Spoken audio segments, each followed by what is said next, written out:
Hello, it's Blue Orange 22.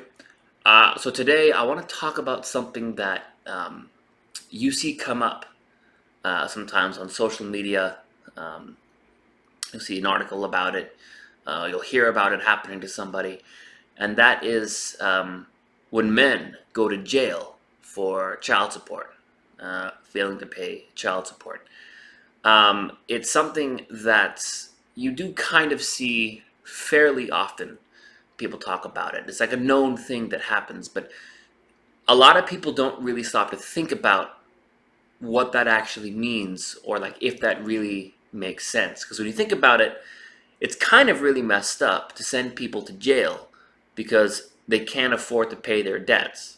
Now, I just want to say, first of all, I do think that child support should exist in some cases, but it should be fair and it should be an amount of money that the person is actually able to pay.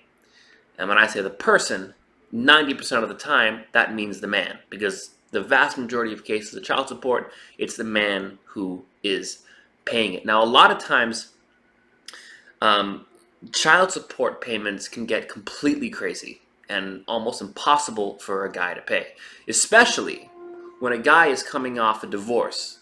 And not only is he paying child support, but he's paying alimony to his ex-wife too.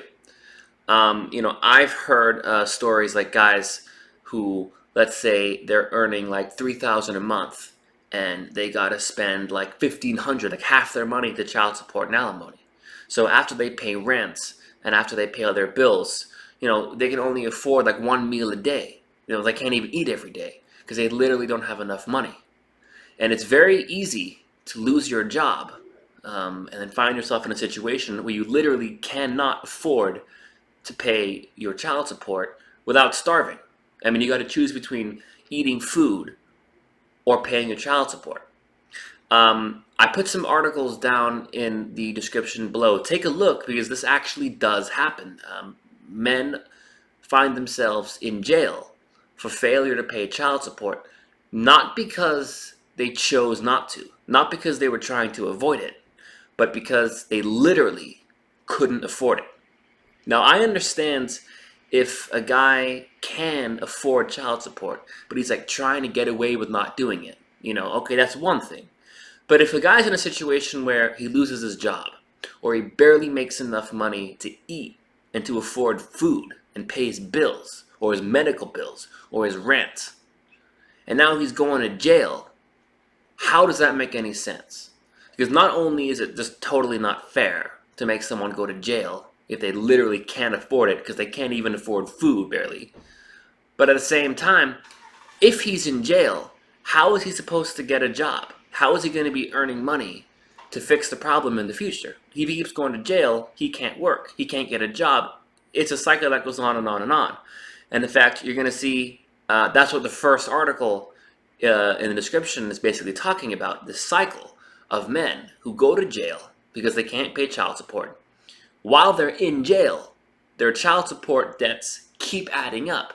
So once they get out of jail, they have even more debt, and of course they still can't pay it because they don't have a job. They've been in jail. And so they just go back to jail over and over and over again.